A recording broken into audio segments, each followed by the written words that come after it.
Ukraine വ്യോമസേനയിലെ വളരെ പ്രധാനപ്പെട്ട വിമാനമാണ് സോവിയറ്റ് റഷ്യ നിർമ്മിതമായ Su-27. ഉക്രൈൻ വ്യോമസേനയിൽ കൂടുതൽ പാശ്ചാത്യ ആയുധങ്ങൾ ഉപയോഗിക്കുന്നതിന് അവർ തിരഞ്ഞെടുത്ത attack and multi role fighter ജെറ്റാണിത്. ഈ ഒരു വിമാനം ഉക്രൈനെ പല വിധത്തിൽ സഹായിച്ചിട്ടുണ്ട്. ഇങ്ങനെയുള്ള ഈ വിമാനങ്ങളെ ഒറ്റ ദിവസത്തിൽ 24 മണിക്കൂറിൽ, അതായത് ജൂൺ 1 മാത്രം റഷ്യ അവരുടെ ഇസ്കാന്ദർ മിസൈൽ ഉപയോഗിച്ച് ഒരു വ്യോമത്താവളത്തിലെ 6 വിമാനങ്ങൾ തകർത്തു. ഇത് ഉക്രൈനിലുടനീളം വലിയൊരു വാർത്തയായി മാറിയിരിക്കുകയാണ്. ഉക്രൈനെ പിന്തുണയ്ക്കുന്ന നിരവധി ബ്ലോഗേഴ്സ് പോലും ഉക്രൈൻ സൈന്യത്തെയും ഉക്രൈൻ വ്യോമസേനയെയും കീറി മുറിക്കുകയാണ്. കാരണം ഈ ഒരു ആക്രമണത്തിൽ റഷ്യയുടെ വിജയത്തിന്റെ പ്രധാന കാരണം ഉക്രൈനാണ്. ഉക്രൈന്റെ മണ്ടത്തരം കാരണം ഒരു ദിവസം മാത്രം 6 വിമാനങ്ങളെ നഷ്ടപ്പെടുത്തി. ഞാൻ പറയുന്നതിന്റെ വ്യക്തമായ ഉത്തരവും കാരണങ്ങളും ഈ വീഡിയോയിലൂടെ നിങ്ങൾക്ക് മനസ്സിലാക്കാം.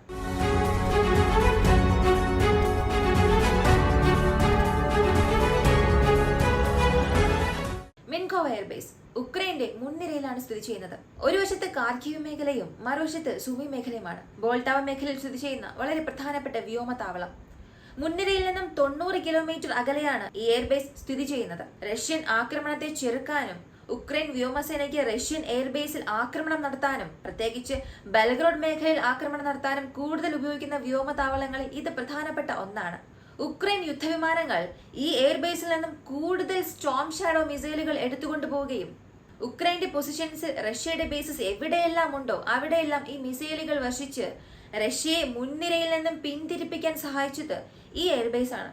ഇത്തരത്തിലുള്ള എയർബേസിൽ പലതവണ റഷ്യയുടെ ആക്രമണം നടന്നിട്ടുണ്ട്. എന്നാൽ അത് വലിയ നഷ്ടങ്ങളൊന്നും ഉണ്ടാക്കിയിട്ടില്ല.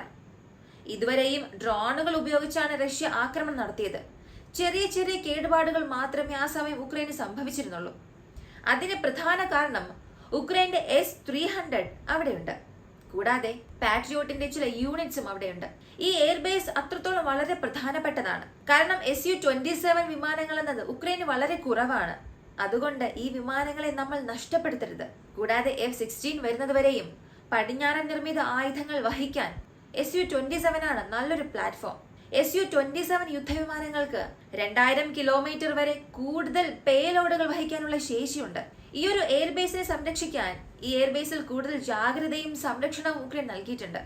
എന്നാൽ ഉക്രൈന് എവിടെ തെറ്റുപറ്റിയെന്ന് നിങ്ങൾക്കറിയാമോ? ഇതിന്റെ ഡ്രോൺ ദൃശ്യങ്ങൾ ഓൺലൈനിൽ ലഭ്യമാണ്. ആ ദൃശ്യങ്ങൾ നിങ്ങൾ തന്നെ കാണുക. ഒരു റഷ്യൻ ഡ്രോൺ വളരെ സമയമായി ഉക്രൈന്റെ എയർബേസിനെ നിരീക്ഷിക്കുന്നുണ്ട്. അങ്ങനെ നിരീക്ഷിക്കുമ്പോൾ 6 Su-27 യുദ്ധവിമാനങ്ങൾ യാതൊരു സംരക്ഷണവുമില്ലാതെ തുറസായ സ്ഥലത്ത് നിൽക്കുന്നത് കണ്ടുപിടിച്ചു. മുകളിൽ കാമഫ്ലേജ് നെറ്റില്ല, മുകളിലായി ആന്റി ഡ്രോൺ സംവിധാനം ഒന്നുമില്ല. സാധാരണ Su-27 യുദ്ധവിമാനങ്ങൾക്ക് മുകളിൽ ഉക്രൈൻ നിരവധി സംരക്ഷണ യൂണിറ്റുകൾ ഉപയോഗിച്ചിട്ടുണ്ടാകും. ഉദാഹരണത്തിന് ഒരു ഷെഡിനുള്ളിൽ അതിനെ വയ്ക്കുക. ഒരു തവണ റഷ്യ മുകളിൽ ടയറുകൾ ഉപയോഗിച്ച് അതിനെ സംരക്ഷിച്ചു. കാരണം ഒരു ഡ്രോൺ ആക്രമണം നടന്നാൽ Su-27 യുദ്ധവിമാനങ്ങൾക്ക് മുകളിൽ ഈ ടയറുകൾ ഉപയോഗിക്കുന്നതിലൂടെ ഉണ്ടാകുന്ന കേടുപാടുകൾ അവർക്ക് ഒഴിവാക്കാനാകും. എന്നാൽ ഒന്നുമില്ലാതെ ഉക്രൈൻ ഈ യുദ്ധവിമാനങ്ങളെ യാതൊരു സംരക്ഷണവുമില്ലാതെ തുറസായ സ്ഥലത്ത് നിലയുറപ്പിച്ചിരിക്കുകയായിരുന്നു. ഈ ഒരു വിവരങ്ങൾ ലഭിച്ചപ്പോൾ അത് റഷ്യക്ക് ബിരിയാണി കിട്ടിയതുപോലെയായിരുന്നു. ഉക്രൈൻ കോൺക്രീറ്റ് ഹാങ്ങറുകൾ നിർത്തിയിരുന്ന വിമാനങ്ങളെ പോലും റഷ്യൻ ഡ്രോണുകൾ ആക്രമണം നടത്തിയിരുന്നു. അതുമായി താരതമ്യം ചെയ്യുമ്പോൾ ഇങ്ങനെ തുറസായ സ്ഥലത്ത് അറ്റാക്ക് നടക്കുന്ന ഒരു സ്ഥലത്ത് യുദ്ധവിമാനങ്ങളെ നിർത്തിയിരിക്കുന്നത് റഷ്യക്ക് അധിക നേട്ടമുണ്ടാക്കി. റഷ്യൻ ഡ്രോൺ അതിന്റെ കോർഡിനേറ്റുകൾ പങ്കിടുന്ന അടുത്ത കുറച്ച് മിനിറ്റിൽ തന്നെ റഷ്യൻ യുദ്ധവിമാനങ്ങൾ ക്ലസ്റ്റർ വാർഹെഡുകൾ ഉപയോഗിച്ച് ഉക്രൈൻ വിമാനങ്ങളെ ആക്രമിക്കാൻ തുടങ്ങി. ഏകദേശം 10 മുതൽ 15 സ്ഥലങ്ങളിൽ ക്ലസ്റ്റർ വാർഹെഡിന്റെ സ്ഫോടനം നടന്നതായി കാണാൻ സാധിക്കും. ഇത്തരമൊരു അപ്രതീക്ഷിത ആക്രമണത്തിന് ശേഷം റഷ്യൻ സൈന്യം ഒരു കോർഡിനേറ്റഡ് ആക്രമണം നടത്തി. ഈ ഏകോപിത ആക്രമണത്തിൽ ആദ്യത്തെ ക്ലസ്റ്റർ വാർഹെഡ് സ്ഫോടനം അവസാനിക്കുന്നതിന് മുൻപ് ഉക്രൈന് ഒരു കാര്യം മനസ്സിലായി: നമ്മുടെ എയർബേസ് റഷ്യ ലക്ഷ്യം വെച്ചിട്ടുണ്ടെന്ന്. എന്നാൽ അതിനുശേഷമുള്ള ഉക്രൈന്റെ ശ്രമമെല്ലാം പാഴായി. ക്ലസ്റ്റർ വാർഹെഡ് സ്ഫോടനത്തിന്റെ അടുത്ത മിനിറ്റിൽ റഷ്യ ഇസ്കാന്ദർ മിസൈൽ അവിടെ വിക്ഷേപിച്ചു. ഈ സ്ഫോടനത്തിൽ 2 വിമാനങ്ങൾ പൂർണ്ണമായും തകർന്നു. ഈ ഒരു പൊട്ടിത്തെറി ഉണ്ടായ ഏതാനും മിനിറ്റുകൾക്കുള്ളിൽ 4 വിമാനങ്ങൾക്ക് സാരമായ കേടുപാടുകൾ സംഭവിച്ചു. ഈ 4 വിമാനങ്ങളും ഉക്രൈനെ തിരികെ കൊണ്ടുവരാൻ കഴിയുമോ എന്നുള്ളത് വലിയൊരു സംശയമാണ്. ഈ 4 വിമാനങ്ങളിലെയും ഫ്ലൂസേജും വിമാനത്തിന്റെ ഏറ്റവും പ്രധാനപ്പെട്ട ഭാഗങ്ങളും പൂർണ്ണമായും കത്തി നശിച്ചു. മറ്റൊരു വിധത്തിൽ പറഞ്ഞാൽ വിമാനത്തിന് 70% വരെയും കേടുപാടുകൾ സംഭവിച്ചിട്ടുണ്ടാകാം. 2 വിമാനങ്ങൾ പൂർണ്ണമായും തകർന്നു. ശേഷിക്കുന്ന 4 വിമാനങ്ങൾക്ക് 70% വരെ കേടുപാടുകൾ സംഭവിച്ചിട്ടുണ്ട്. ഈ ഏകദിന ആക്രമണത്തിൽ 6 വിമാനങ്ങളെ ഉക്രൈൻ നഷ്ടപ്പെടുത്തി. ഈ ഒരു വാർത്ത ഉക്രൈനിൽ നിന്നാണ് ആദ്യം വന്നത്. റഷ്യ ഒന്നും തന്നെ പറഞ്ഞിട്ടില്ലായിരുന്നു. യുദ്ധത്തെ പറ്റി പഠിക്കുകയും ഫ്രണ്ട് ലൈൻ നീക്കങ്ങൾ ദിനംപ്രതി വിശകലനം ചെയ്യുകയും ചെയ്യുന്ന ഉക്രൈൻ മിലിറ്ററി ബ്ലോഗർമാർ ഉക്രൈനെ മണ്ടന്മാരെന്ന് വിളിച്ച് വിമർശിച്ചു. അതിനുള്ള സാധുവായ എല്ലാ പോയിന്റുകളും സ്വീകാര്യമായിരുന്നു. മുൻനിരയിൽ നിന്നും 100 കിലോമീറ്റർ മാത്രം അകലെയാണ് എയർബേസ് ഉള്ളത്. എന്ത് കാരണത്താലാണ് നിങ്ങൾ ഇത്രയധികം വിമാനങ്ങളെ ഓപ്പൺ സ്പേസിൽ നിർത്തിയത്? ഈ ഒരു ചോദ്യത്തിന് ഉക്രൈൻ വ്യോമസേനയിൽ നിന്നും ഉത്തരമില്ലായിരുന്നു. ഈ 6 വിമാനങ്ങൾ നഷ്ടപ്പെടാനുള്ള ഏക കാരണം നിങ്ങളുടെ കഴിവില്ലായ്മയാണ്. നിങ്ങൾ ഈ വിമാനങ്ങളെല്ലാം മറച്ചു പിടിച്ച വലകൾ ഉപയോഗിച്ചോ അല്ലെങ്കിൽ ചെറിയ സംരക്ഷണത്തോടെ നിർത്തിയിരുന്നെങ്കിൽ വിമാനത്തിന് ഇത്രയധികം കേടുപാടുകൾ സംഭവിച്ചിട്ടുണ്ടാകില്ലായിരുന്നു. അതുമാത്രമല്ല, ആ ബേസിൽ ഈ വിമാനങ്ങളെല്ലാം ഒരേ അടിത്തറയിൽ നിർത്താൻ ആവശ്യമായ കോൺക്രീറ്റ് ഘടനകൾ ഉണ്ടായിരുന്നു. ഇത് മറ്റൊരു പ്രധാനപ്പെട്ട കാര്യമാണ്.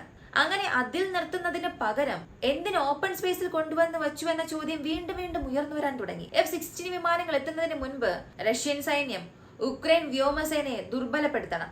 അവരുടെ പക്കലുള്ള Su-27, Su-25 തുടങ്ങിയ യുദ്ധവിമാനങ്ങളെ തകർത്താൽ മാത്രമേ നമുക്ക് നമ്മുടെ യുദ്ധവിമാനങ്ങൾക്ക് അനായാസം ആക്രമിക്കാൻ കഴിയൂ, എളുപ്പത്തിൽ ആക്രമിക്കാനും കഴിയും. ഉക്രൈന് ഇതിനകം തന്നെ വ്യോമ പ്രതിരോധ മിസൈലുകളുടെ കുറവുണ്ട്. ഇങ്ങനെ വിമാനം നഷ്ടപ്പെടുന്നത് തുടർന്നാൽ റഷ്യൻ സൈന്യത്തിന് കവാടം തുറന്നു കൊടുക്കുന്നതിന് തുല്യമാകും. ഇതിന്റെ പേരിൽ ആരും റഷ്യയെ വിമർശിക്കാൻ പോകുന്നില്ല. നിങ്ങളുടെ അശ്രദ്ധയ്ക്കും തെറ്റായ ആസൂത്രണത്തിനും ഞങ്ങൾ നിങ്ങളെയാണ് വിമർശിക്കാൻ പോകുന്നത്. ഇങ്ങനെ എല്ലാവരും ഉക്രൈനെ വിമർശിക്കാൻ തുടങ്ങിയിരിക്കുന്നു. ഹംഗറിയുടെ പ്രധാനമന്ത്രി ഇന്നലെ ഉക്രൈനിൽ വന്നിരുന്നു. ഉക്രൈൻ പ്രസിഡന്റിനെ കാണാനും അദ്ദേഹവുമായി നിരവധി സുപ്രധാന വിഷയങ്ങൾ ചർച്ച ചെയ്യാനുമാണ് വന്നത്.